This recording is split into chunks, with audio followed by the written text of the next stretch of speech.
धनधान्य देई ही काळी आई धनधान्य देई जोडते मनाची नाती आमची माती आमची माणसं आमची माती आमची माणसं आमची माती आमची माणसं आमची माती आमची माणसं आमची माती आमची माणसं. नमस्कार मंडळी, आमची माती आमची माणसाच्या आजच्या भागामध्ये आपणा सर्वांचं मनपूर्वक स्वागत. मंडळी, आजचा आपला चर्चेचा विषय आहे विद्यापीठाचे विस्तार शिक्षण उपक्रम. आपणा सर्वांच्या माहितीसाठी सांगतो की महाराष्ट्रामध्ये शेतकऱ्यांना येणाऱ्या दैनंदिन जीवनातल्या अडचणी, शेती कामामध्ये येणाऱ्या अडचणी, त्याच्यावरचे उपाययोजना, त्याचप्रमाणे शेती क्षेत्रामध्ये जे काही बदल होत आहेत, जे काही अपग्रेडेशन केलं जातं ते आमच्या सगळ्या शेतकरी बांधवांपर्यंत पोहोचवण्यासाठी अनेक विद्यापीठं कार्यरत आहेत. आणि त्यातलंच एक महत्त्वाचं नाव म्हणजे महात्मा फुले कृषी विद्यापीठ.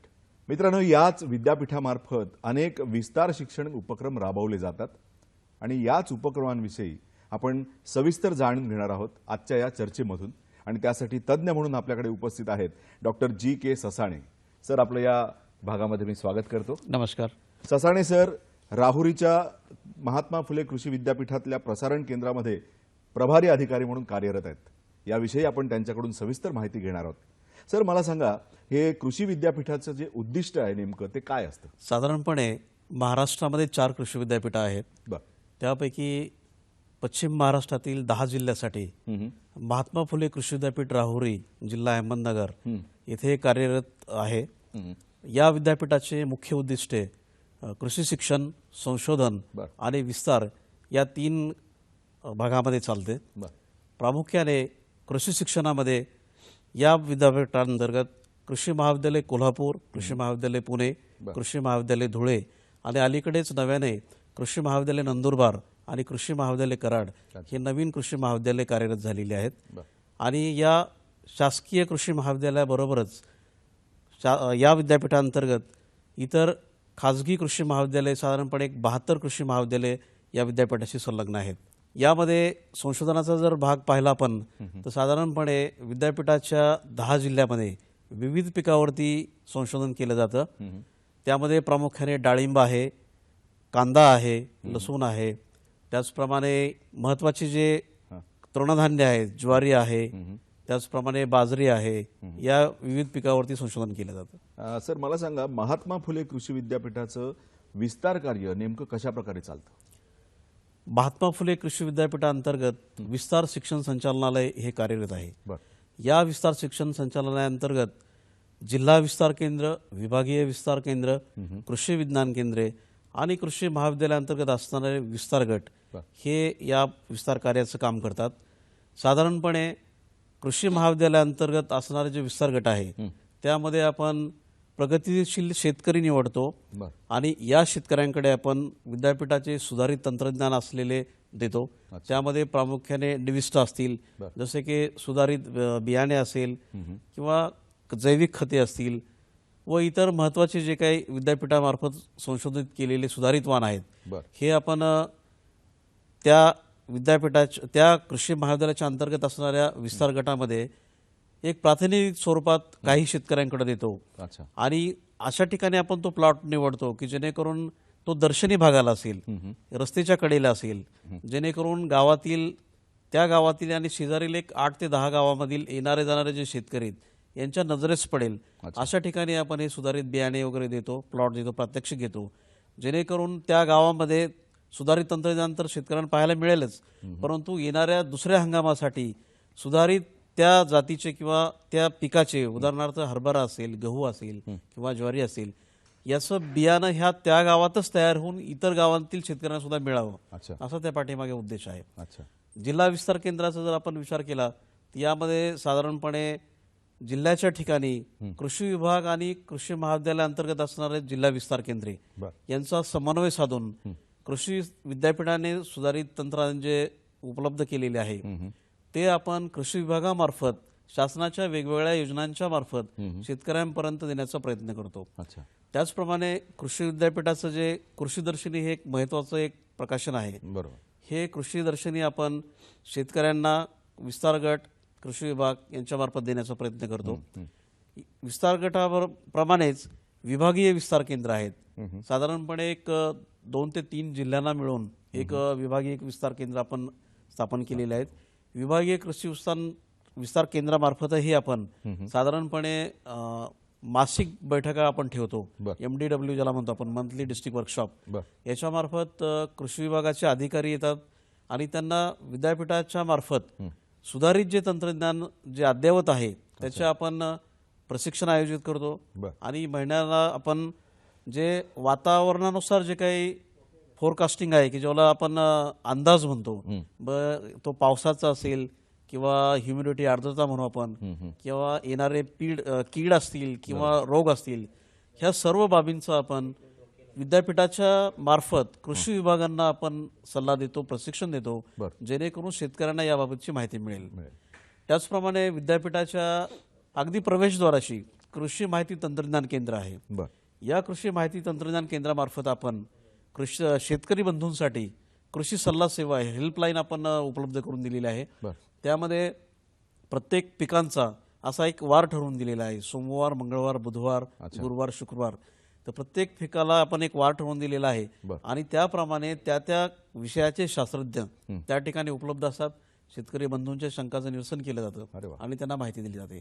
याचबरोबर कृषी तंत्रज्ञान माहिती केंद्रामध्ये वेगवेगळी प्रकाशनं जे आहेत विद्यापीठाचे ते शेतकरी बंधूंसाठी उपलब्ध करून दिलेले असतात. त्याचप्रमाणे बियाणे असतील किंवा प्लांटिंग मटेरियल किंवा आपण ज्याला फळ पिकांची रोपे वगैरे म्हणतो आपण, किंवा जैविक खते असतील, या सर्व बाबींचा एक खिडकी ज्याला आपण म्हणूया एका ठिकाणी शेतकरी बंधूंना आपण उपलब्ध करून देतो. कृषी समृद्धीची गुरु किल्ली. शेती फायदेशीर करण्यासाठी शेतीमध्ये 3 गोष्टी फार महत्वाच्या: शेतीचा खर्च कमी करणं, उत्पादन वाढवणं आणि आधुनिक तंत्रज्ञानाचा वापर करणं. सध्या फळबाग लागवडीमध्ये नवीन तंत्रज्ञानाचा वापर केला जातोय. ऊस, डाळिंब, केळी यांची लागवड उती संवर्धित पद्धतीनं केली जाते. जवळजवळ 80% शेतकरी आज केळीची लागवड ही उती संवर्धित रोपांपासून करतायत. महाराष्ट्र केळी उत्पादनाच्या बाबतीत आघाडीवर आहे. जळगाव जिल्हा तर केळीसाठी सुप्रसिद्ध आहे.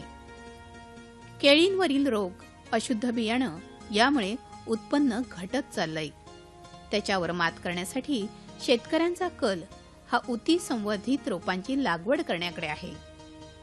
या तंत्रज्ञानाच्या सहाय्यानं तयार करण्यात आलेल्या रोपांपासून उत्पन्नाची खात्रीशीर हमी मिळते. फळबागेमध्ये रोपांची वाढ ही एकसमान असते आणि उत्पन्नात जवळजवळ दुप्पट ते तिप्पट वाढ होते. निर्जंतुक रोपांमुळे कीड आणि रोगांचं नियंत्रण होऊन खर्चाची बचत होते. यासाठीच टिश्यू कल्चर याच्या सहाय्यानं तयार करण्यात आलेल्या या रोपांचं महत्त्व दिवसेंदिवस वाढत आहे. कमी खर्चात अधिक उत्पादन हे टिश्यू कल्चरचं गमक आहे.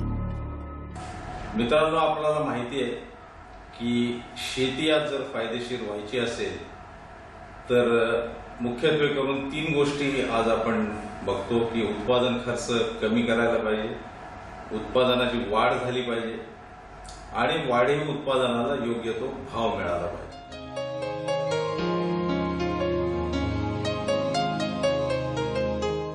फळबागायतीखाली जे आपण क्षेत्र महाराष्ट्रात आहे किंवा देशभरात आहे, तर यात एक नवीन तंत्रज्ञान उती संवर्धन किंवा ज्याला टिश्यू कल्चर आपण म्हणतो त्याचा वापर सर्वत्र सुरू झालेला आहे.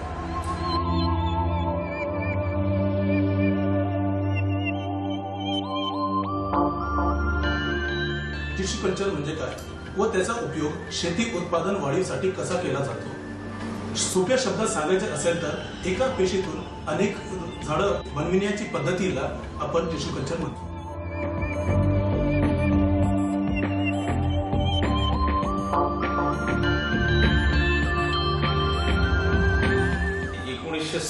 पासून जगात उती संवर्धनाद्वारे रोप तयार करण्याचं काम सुरू झालेलं आहे.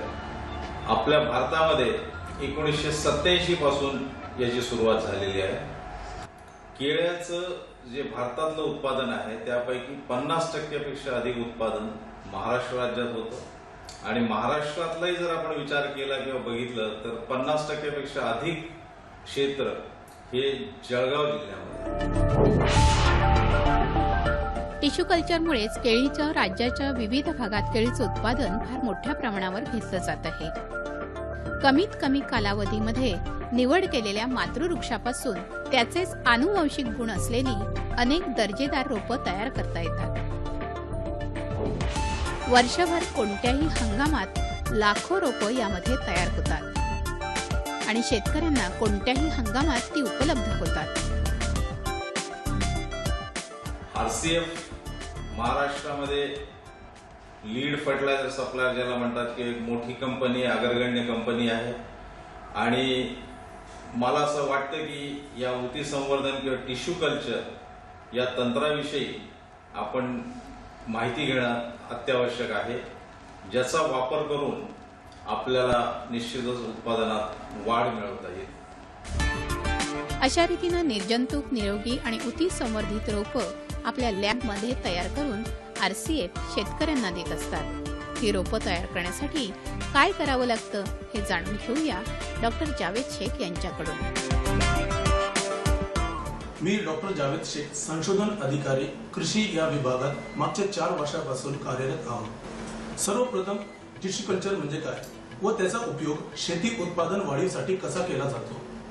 सोप्या शब्दात सांगायचे असेल तर एका पेशीतून अनेक झाडं बनविण्याची पद्धतीला आपण टिश्यू कल्चर म्हणतो. टिश्यू कल्चर रोप लागवडीमध्ये भारतात सर्वप्रथम महाराष्ट्राचा नंबर लागतो. सर्वप्रथम ज्या बाटलीमध्ये आपल्याला रोपांची पेशी वाढवायची आहे ती गरम हवेमध्ये निर्जंतुक केली जाते. त्यानंतर पेशी वाढवण्यासाठी त्यात कृत्रिम माध्यम भरलं जातं. हार्मोन्स, जीवनसत्व व साखरही मिसळली जातात जेणेकरून वाढत्या रोपांना ते चांगलं अन्नद्रव्य चांगलं शोषून घेऊ शकतो.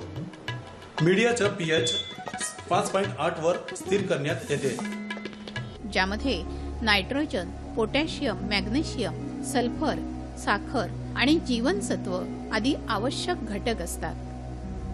सर्वप्रथम माध्यमाचा सामू निश्चित केला जातो. मीडियाचा सामू स्थिर करण्यात आल्यानंतर याला लगेच आपण ऑटोक्लेव्ह मध्ये ठेवतो. साधारणतः 121 डिग्री सेल्सिअस व 15 पाऊंड प्रेशर याच्यात सेट केलं असतं. असं 20 मिनिटांसाठी तापलेला मीडिया आपण कल्चर रूम मध्ये नेतो. मीडिया ऑटो केल्यानंतर याला काचेच्या बाटलीत कमीत कमी 1 ते 1.5 सेंटीमीटर उंचीपर्यंत ओतली जाते. ओतल्यानंतर मीडिया कल्चर रूम मध्ये ठेवलं जातं. सोललेल्या कंद नंतर मर्क्युरी क्लोराईड व बॅविस्टिन मध्ये ढवळण्यात येते जेणेकरून हे पूर्ण निर्जंतुक व्हायला पाहिजे. निवडलेल्या केळीचा कंद सोलला जातो आणि सोलल्यानंतर बाटलीमध्ये जसं दिसत आहे की 1 ते 1.5 इंचपर्यंत अंकुर नंतर मीडियामध्ये ठेवलं जातं. अशा बाटल्या नंतर कल्चर रूम मध्ये ठेवल्या जातात. इथं तापमान, आर्द्रता आणि प्रकाश या 3 गोष्टी मेंटेन केल्या जातात. साधारणतः प्रकाशाचं 1000 ते 2000 लक्स ठेवलं जातं. तसंच आर्द्रता 50 ते 60% ठेवली जाते. तापमान सरासरी इथला 22 ते 24 डिग्री सेल्सिअस असते. 21 दिवसानंतर अंकुर वाढ झाल्यानंतर मल्टिप्लिकेशनसाठी परत फ्रेश मीडियामध्ये दुसऱ्या बाटलीमध्ये तो ठेवला जातो.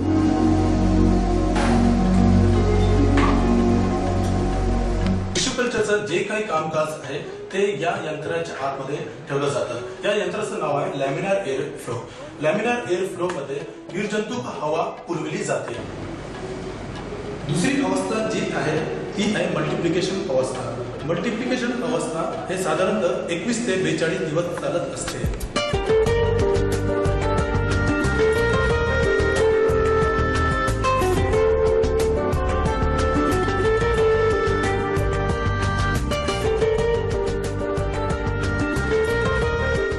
मल्टिप्लिकेशनची तिसरी अवस्था असते अंकुर वाढ अवस्था. यामध्ये हार्मोन्समध्ये फेरबदल केला जातो.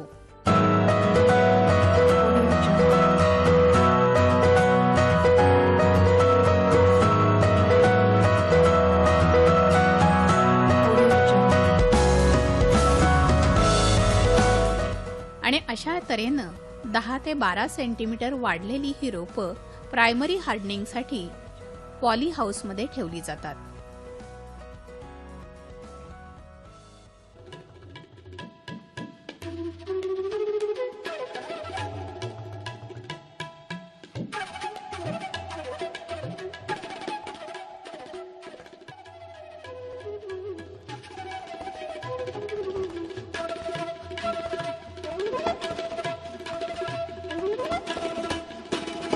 पॉली हाऊसमध्ये ही रोपं ट्रेमध्ये ठेवली जातात. या ट्रेमध्ये 75% माती आणि 25% कोकोपीट असतं. 20 ते 25 दिवसांनी ही रोपं पिशवीमध्ये भरली जातात.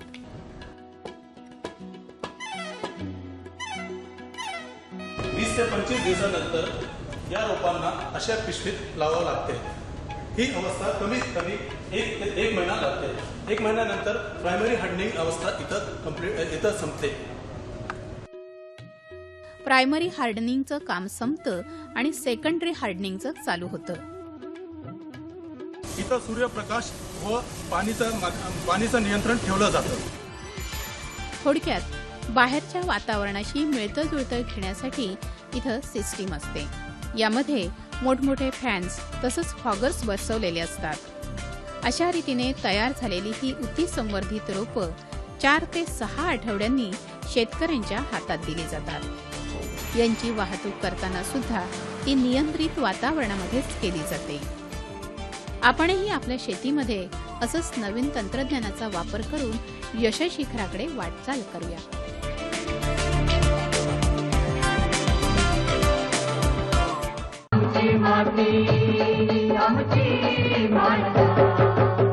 जे उपक्रम म्हणतो किंवा एखादा प्रकल्प आपण म्हणतो तर त्या प्रकल्पाचा भाग होण्यासाठी शेतकऱ्यांचे काही निकष आहेत का विशिष्ट? पर्टिक्युलर किंवा असे निश्चित असे निकष नाहीत. फक्त त्या शेतकऱ्याला शेतीची आवड असावी. अच्छा. त्याला नवीन तंत्रज्ञान जाणून घेण्याची जिज्ञासा असावी. बरं. आणि त्याच्याकडे पाणी म्हणूया आपण किंवा थोडंसं पाण्याची सुविधा असावी. बरं. आणि जमीन असावी स्वतःची. आणि त्याला इतर शेतकऱ्यांना काहीतरी सांगण्याची आवड असावी. म्हणजे थोडक्यात त्याला शेतीबद्दल ओढ असावी आणि शेतकरी बंधूसाठी आपण काहीतरी देणं लागतो आणि ते शेतकरी बंधूंसाठी आपण काहीतरी केलं पाहिजे ही त्याच्या मनामध्ये ओढ पाहिजे.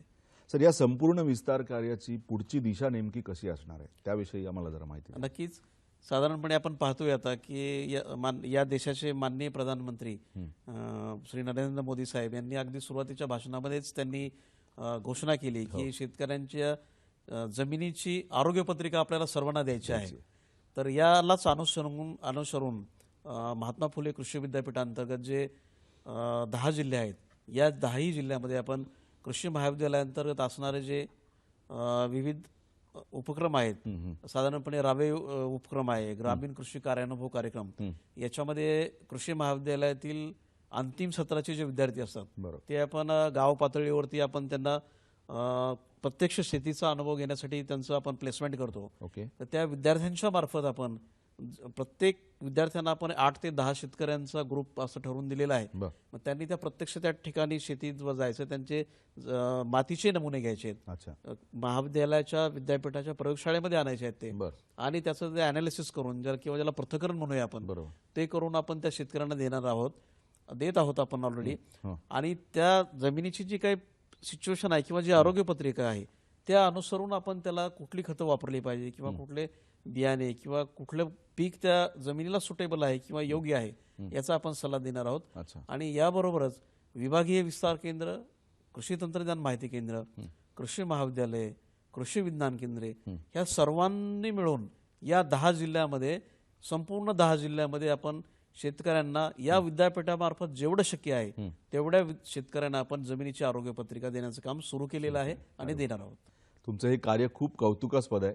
मला वाटतं आमच्या सगळ्या शेतकरी बांधवांनी जर अशा प्रकारच्या आपल्या जमिनीच्या पत्रिका जर तयार करून घेतल्या आणि आपलं उत्पादन वाढवण्यासाठी त्याचा उपयोग करून घेतला तर निश्चितच महात्मा फुले कृषी विद्यापीठामार्फत जे विस्तार कार्यक्रम या ठिकाणी राबवले जातात किंवा विस्तार शैक्षणिक उपक्रम राबवले जातात ते निश्चितच फायदेशीर ठरतील याबद्दल माझ्या मनात अतिशय म्हणजे अजिबातच शंका नाहीये. सर, आपण आज इथं आलात आणि ही उपयुक्त माहिती आमच्या शेतकरी बांधवांसाठी दिलीत त्याबद्दल दूरदर्शनच्या वतीनं आणि आमच्या सगळ्या शेतकरी बांधवांच्या वतीनं मी आपले आभार मानतो. धन्यवाद. नमस्कार. धन्यवाद.